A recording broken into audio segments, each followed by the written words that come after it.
This is the FutureX podcast. In each episode, we interview a platform designer, author, or publisher. They'll talk about how to build online communities that are diverse, welcoming, and safe. Now, here's your host, Lee Schneider. In today's episode, you'll meet Bernice Chao, an award-winning creative director, author, and public speaker. She is a co-founder of Asians in Advertising, a community with 5,000 global members that strives to create opportunities for Asians in the advertising world and helps elevate Asians to higher leadership positions. Bernice is an adjunct marketing professor at LMU and the curator of TEDxCulverCity. In 2022, she was inducted into the American Advertising Federation Hall of Achievement, and in 2023, she was named Working Mother of the Year by an organization called She Runs It. Bernice, welcome to the podcast. Thank you for having me, Lee. So you're one of the few female Asian American creative leaders in the United States. So what are you doing to bring change and Asian representation into the advertising world? Well, it's definitely pretty striking that it's not a more diverse community. So for background here, context, I live in Los Angeles. It's a pretty diverse city. And going into the field of advertising, I just never really thought that I would be in the minority. And that's not even as just an Asian person, it's also as a female. And so going into this career path, I was like, it's fine. My ideas will get through. It doesn't matter if I don't look like the rest of the room. It only matters on my merit. And I started to realize there are some challenges there when you're so far out of the norm. So in a room, they're typically white males. I'm also a little bit small. I'm a little 5 foot with a little bit extra. So I'm just physically a lot smaller. And so I started to see that there was a lot of disconnect with things I would say and then how they were received. I remember hearing feedback like, oh, that's a cute idea. And I was like, there's nothing cute about my idea. Or I would say an idea and they'll be like, uh-huh. And then I would hear the next person repeat my idea and they'll be like, oh my gosh, that's fantastic. And so I started realizing there was a lot more to the way I looked, how I was showing up in these rooms that really did make a difference. And with something like creative, it is very subjective, the work that I do, whether it's successful or good or it goes through, or even the assignments that are handed out. There's high profile work where it has millions of dollars, and then there's low budget work that's a couple $1,000s. And typically, if you get on the higher budget, there's more visibility, more media behind it, a bigger push, whether that's even a celebrity or a high profile placement like a Super Bowl. And so making sure that you do get seen in those rooms is highly important. So I would say 3 years ago, when the pandemic rolled around and we were all stuck home and worked on Zoom and saw everyone virtually, I started doing a lot of introspective thinking about, hey, has the fact that I never had a female to work under, I've actually only worked for one, and she wasn't exactly a mentor type of person. And I've never worked for a woman of color. And I was like, did that affect my career at all? Would I have made different decisions? Would I have activated myself differently had that been true? And so I was like, okay, you know what? I'm just gonna go on LinkedIn. I'm just going to Google and find on LinkedIn and find some of these women out there, these creative female leaders, and just talk to them. And I realized how few there were. But I was so grateful that I reached out to about 7, 5 reached back.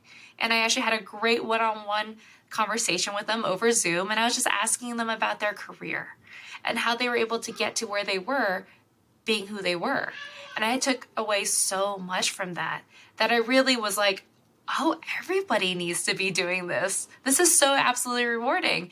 And so when the pandemic rolled around, they started also showing more Asian American speakers on panels. And I was like, yes, I'm going to go to every single one of them. And it really struck me after one incredible C-suite panel that these amazing individuals were saying they had no space to gather, that they never did this.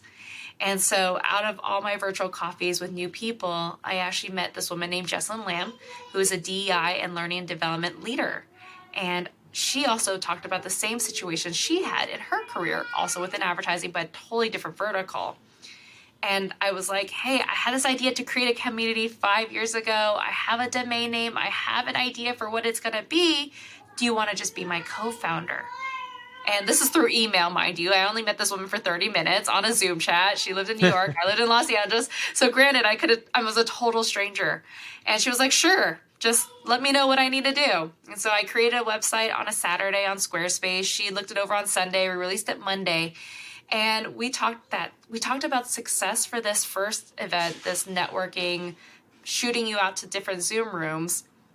The success metric would be 20 people. And we had 650 people sign up. And so we were like, oh, this is a good idea. This is something that people really want and care about. And so now we're 2 years out and we have 5,000 and people calling from globally. And so we're really excited that this community was built and there's a rallying point for the Asians within the advertising industry to come together.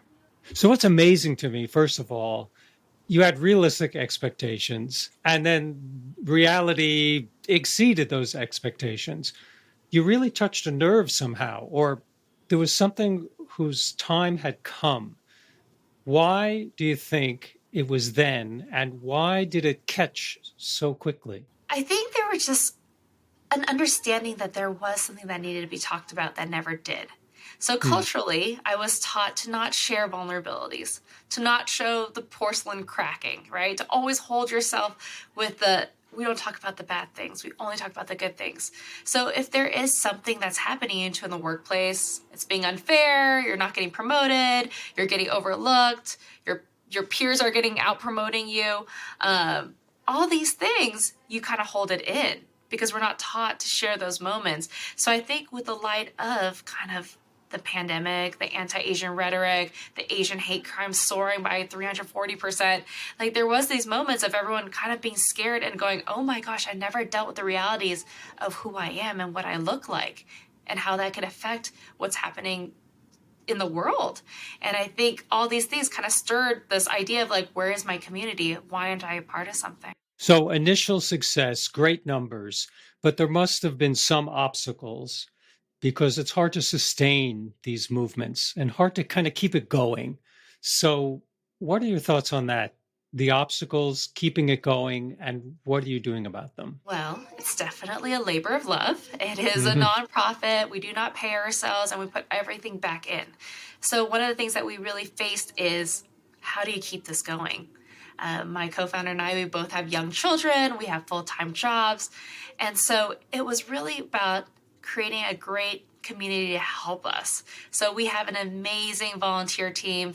Year one, it was about 7 of us. Year 2, there's about 30 of us.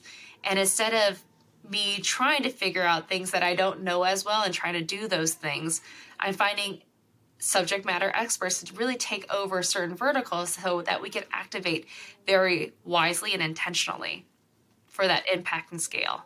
And I wanted to bring up something which I'm reading your book. It's great. We'll talk about it in a minute. And one thing that I kind of knew, but it brought home for me, is the idea of this monolithic concept that white people often have of Asian Americans, that it's kind of one group or something like that. But it's actually many groups and a lot of interconnection. Do you find in building your group that makes it easier, or does that make it more challenging? The diversity among Asian Americans. First, thank you for reading my book. Really appreciate that. I do think there has been so long this culture of not being together not from the Asian side, not from the outside. So that when we started forming this group, I had a couple of people reach out to me and they go, can I go to your group? I'm South Asian. Am I welcomed here? And I'm like, yes, absolutely. And there's this idea of like, yes, I think culturally we are so different, and really talking about those differences that make us really wonderful. But also, what are kind of the shared experiences that we can find strength in numbers as well? Mm-hmm. And when we're looking at the job market and what things are like in the creative director ad world, is there representation among Asian Americans at all strata, or is it super small all across the board? Is there any areas that are strong, if any? So in the creative tract, it is very impressive at, I would say, entry level. I feel like when you have a strong portfolio, you may have came from a good school, or you've kind of just built up your own kind of college examples. So I do think definitely in the entry levels, but as you go higher and higher, and I think this is across all careers, not even just creatives, it gets marginally smaller and smaller. And something about Asian American women, especially, they call it the double pain ceiling, because you get not only the female tax, you also get the ethnic tax on that. And so it is kind of a universal understanding that there is this ceiling across all fields. Something really amazing about our organization, yes, it has the word advertising in its name. When we look at the data, we're actually not all advertising. We get a lot of people who attend our groups that are in completely different fields, whether that's education, healthcare, finance, and they just find value of the things that we talk about, which is really how to elevate you for that career advancement, for that visibility for you to be seen. Let's talk about visibility, representation, and how they're intertwined. As a white person, I can say, well, I'm represented because I can look around and see somebody who looks like me, or see a billboard, or see a TV show. And since it's everywhere, it's something that probably hasn't really crossed my mind that much until someone brings it up from a different culture. So why is representation important even? I mean, I know that's kind of a dumb question probably to you, but to me, it was something I had to think about. Why is this important? Because it's something I've taken for granted as a white person. No, absolutely. I'm happy to talk to that. I mean, I didn't realize how limited I felt in my belief of what I could achieve because I never saw certain things.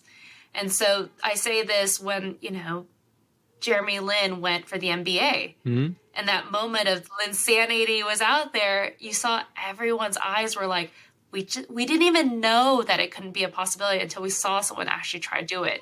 And we're like, oh my gosh, this is the first, right? This is the only. Oh my gosh, look how hard that person had to go through to make it.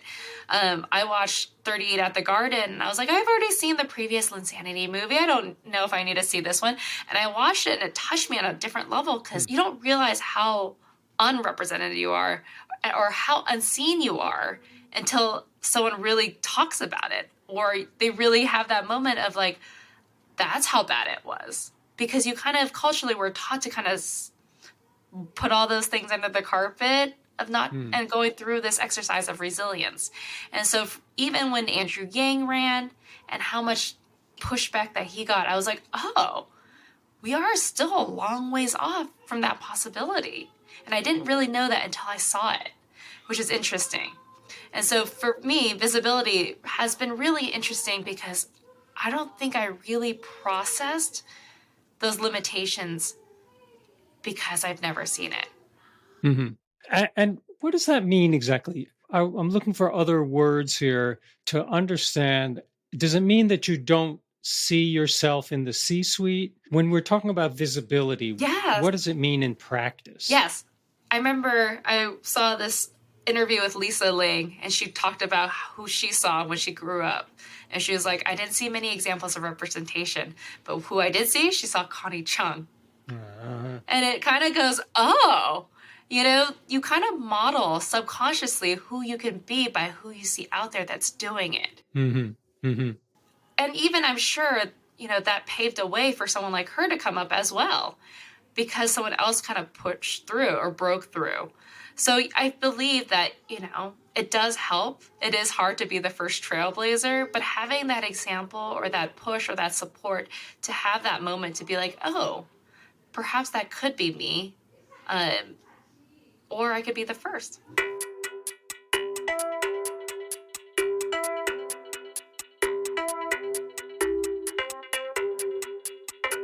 The title of your Amazon bestseller, The Visibility Mindset, How Asian American Leaders Create Opportunities and Push Past Barriers, which is what we've been talking about.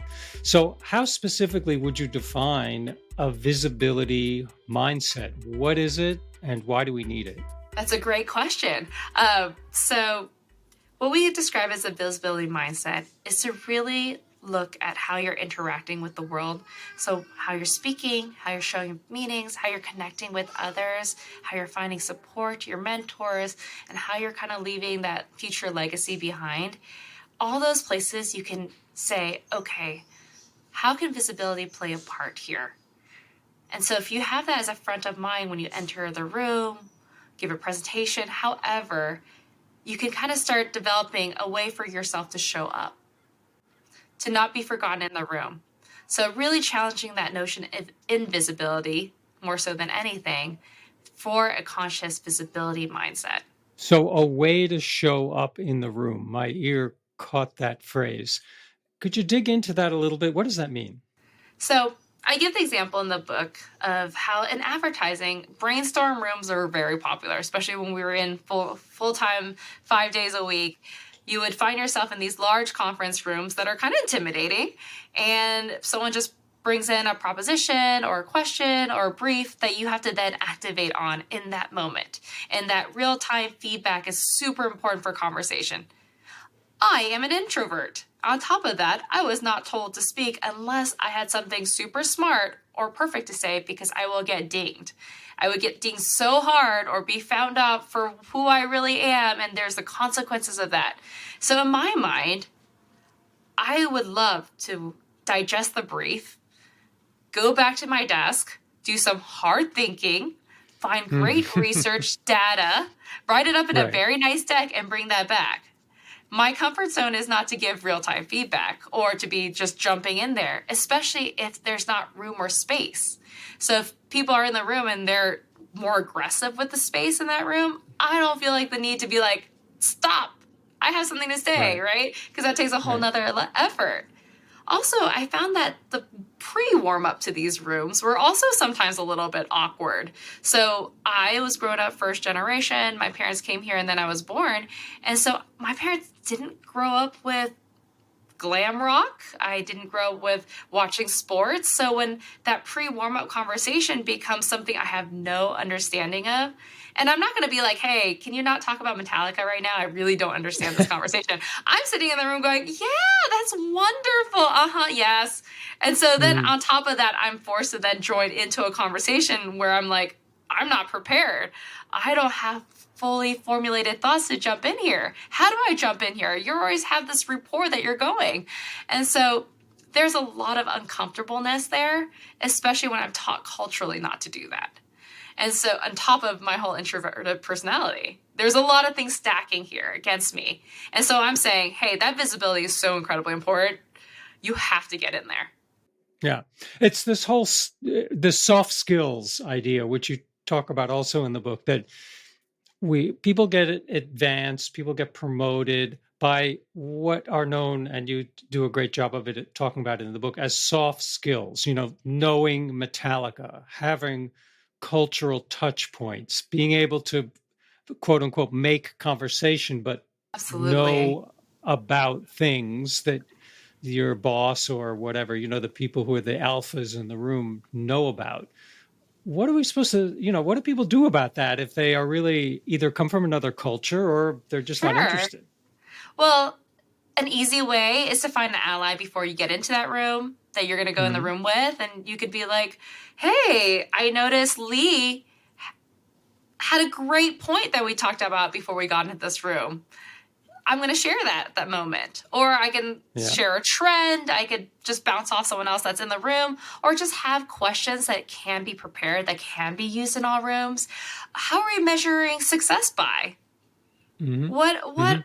When, you could talk about deadlines. You could talk about things that don't have to be the answer to the brainstorm yet. You can bring in other things that don't have to be that exact thing yet if you don't feel like you've properly ready to digest that. But just make sure that your voice is known, your presence is known, that you don't come back and you're the note taker, or you, worse yet, don't get invited back at all. Yeah, the tendency of the alpha white male in the room is just to start talking, to say, well, this isn't, I'm just talking off the top of my head, but blah, blah, blah, blah, and kind of suck up the oxygen in the room. Whereas others may not take that approach. I'm not arguing, and neither are you, for people just talking, but we are arguing for people to make a little noise and step out in front, even if it's not perfect. Exactly. And I do feel like this virtual world where we're on screen does democratize things. My screen is as big as yours. And so, or the other 6'3" alpha males in the room, we take up the same amount of space. I also have the hands raised emoji now where I can be like, I have a comment. So I don't have to just jump in there abruptly. I also get a chat window now. So I could just share my ideas in the chat window. So there's other ways that I think you can really show up in these rooms that have been really fortunate, that has been helpful by these virtual conversations now. Who needs to hear this message the most? And this is a top-down or bottom-up kind of conversation. Like we could say, well, the people who need to do the speaking up need to do the speaking up, or we need to say the people running the room or running the company need to be sure that voices are included. Now, both are valid. What do you think is most likely, and what do you think is the most valuable? I honestly get this question a lot, and I would love to activate the ones that really need the visibility first. We definitely need our allies. We need our cheerleaders. We need those people to help. But I would love to give hope to those people in those rooms that go, why aren't I seen? What am I doing wrong? Why do I feel so hopeless in my career? I really want to reach those people first and give them their voice. And how can we do that? So, I try to be a mentor as much as possible. I have people reach out to me. I get virtual coffees. I have conversations like that. Share the book, share the information, come to our events. But yes, if we can just be activists for those people in the room that we see feel a little bit awkward, feel a little unseen, or if you're running the room, how can you make inclusive conversations in the room? Do you see that you're alienating half the table? Can you make it be like, what are you listening to? What are you watching? Maybe it's a conversation that's more open-ended. How can you create spaces that feel safe and warm for the people that are coming and attending? Yeah, that's something that I've seen among people whose leadership styles I admire. They'll be in a meeting or even a virtual meeting, and they won't start right on topic. They'll say, how are you doing today? What were you working on before you came to this meeting? Or, and it's not small talk. It's not just like, how was your weekend? They really want to know. And it's a bridge building exercise, which I think is super valuable for people who may not be as encouraged to speak up in a meeting. Absolutely. I think all those things really help to warm up the people that may not be comfortable right off the bat, so that they feel like they have a place and that they do belong in the room. Now, you're also a TEDx curator, and we'll talk about what that means in a moment. Why become a TEDx curator? What's the value of giving a talk like that? And what does a curator do? You can pick any one of those questions. I guess that's too many questions, but go with the one you want. Maybe I'll go a little bit further back about how I even ended up as a curator. So in 2014, I had a wonderful woman. She reached out to me and she said, hey, I saw that you're creative in your day job. Would you mind helping me curate for TEDxCulverCity? And I was like, I love TED Talks. I listen to TED Talks all the time. I'm always inspired by them. Absolutely, I would love to help. And at this point, it was making social assets. It was helping with the website, anything that needed to have a design. I think it had, I had to talk about the theme as well, but just kind of like overall like creative artistic direction. And then after this event, she was like, hey, I have a license for another event. Would you mind organizing it? And I said, okay, I've never organized an event before, but sure, I'll give it a try. And so I did a pretty decent job at it. And she was like, well, why don't you just do the rest of them? I'll transfer my license to you. And so that was 2014. And so now I have hosted 9 events, and I'm actually hosting my 10th one June 8th. And so it's been a really interesting experience, a TEDx organizer, or lead organizer in that fact. It's my job to get approval from TED Maine to be able to provide a local chapter experience. So my chapter is TEDxCulverCity. Okay, so that gives us an idea of what you do as a curator. How are you finding people, and how are you opening up the field so we have representation at TEDxCulverCity? So I have a couple of different ways. Word of mouth is one way. I also have a form field on my website. I also get just a bunch of cold emails as well. It is a very arduous process to meet people, to talk through. A lot of times their talks aren't written yet. There's more of a theme or an idea kind of first before you kind of get into it. And so there's been a couple of times where as I'm going down the process with a speaker, I realize where they're going to with their talk is not really a TED Talk. So when I say that is TED stands for Technology, Entertainment, Design, and their tagline is ideas worth spreading. It's not, here's the biopic on myself and why it is awesome, which I get a lot of. A lot of people want to tell me about their career journey, and that's not really what a TED Talk is. It's really about introducing a new idea into the world to make a difference. And so it is really hard when you have to tell a speaker they can't be a speaker, especially when it's volunteer. It's all, a labor of love on the side that we do this. And then it's also just making, sure that the show goes and happens and everything is all put together. So there is a lot of work behind them. And so making those speaker selections are incredibly important for just for the audience in the show to really enjoy what's being said. And I try to make sure that I have diverse backgrounds, diverse topics to really give everyone something that they're learning from. And what a great form of representation, because when I think of TEDx, it combines writing, speaking, of course, ideas, and physically being there, physically standing in front of an audience. So when you talk about visualizing and seeing and experiencing a person, this is a great way to do it. Absolutely.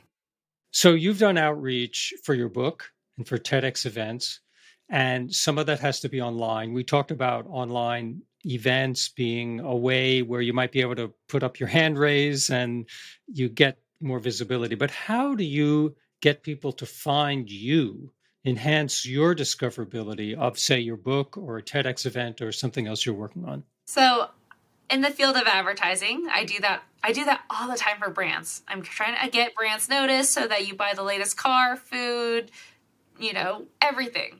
And so that's the same thing with people. And there's a lot of times where I talk to someone who's looking for a new job and I'm like, well, how's your LinkedIn? How's your website? What is your online presence? Have you updated everything lately?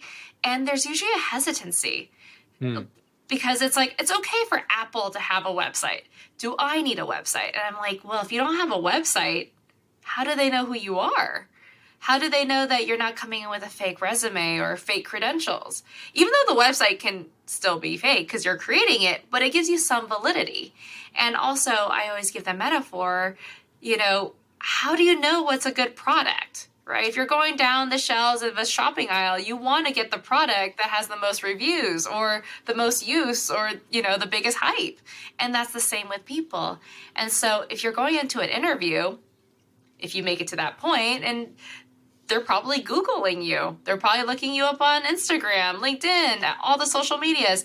And if you're not there, or if you're there and maybe not the presence you want to give is on there, that can hinder you.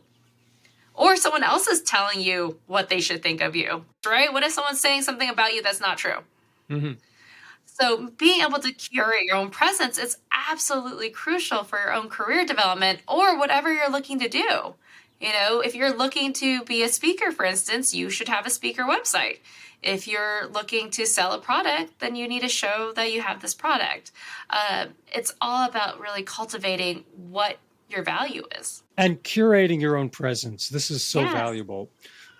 We're going to, in the show notes to this, we'll list your website. And Bernice you go look on her website. It's very clear. You get a lot of information. There's a lot of good stuff.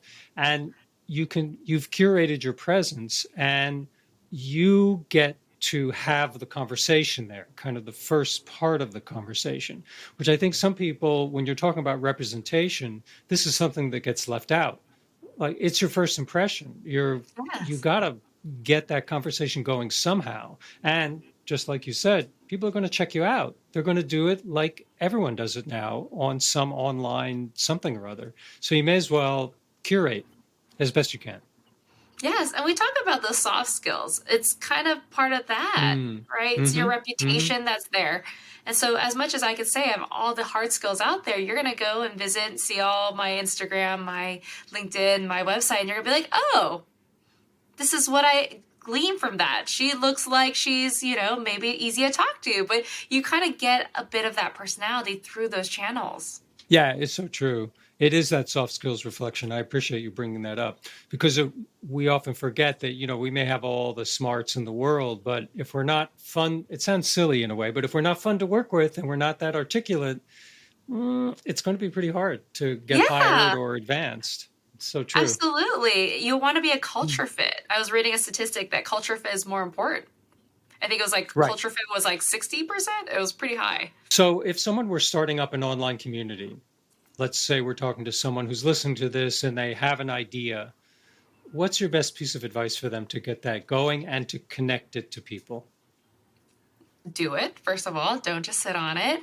It's really easy. Squarespace is super accessible for people who aren't website coders. Just try it out. I don't think I would have made it a nonprofit organization or kind of grown it to the level it did if I didn't just try it out and just see where the community was. I saw this really great article over the weekend, and it was a woman in London, and she started the London Lonely Girls Club so she could make friends. And I don't want to butcher how much the numbers were, but I remember seeing how many people she started grabbing toward her club, and I was astounded by the numbers for that. And she didn't think it was anything. She just wanted to meet more people. So I would say, do it. Try it out. Iterate. That was going to be my next question. Iterate, because one thing you've been really great at, and your co-founder, is listening to what's out there and coming back to it and adapting to it. It's not just set and forget or put up the website, walk away. Clearly, you're interacting with an audience, whether it's an archetypal audience in your mind or actual people who are giving you feedback. And that is super valuable. That must be something that came from advertising, because you have to do that in advertising, right? Yeah. And also, with the projects I talk about outside of work, they are totally unpaid.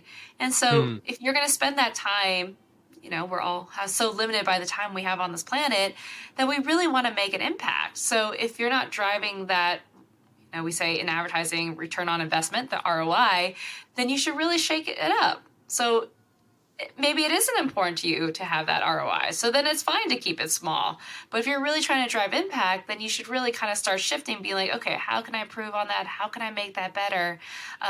What can I do here to really serve the community, serve my time better?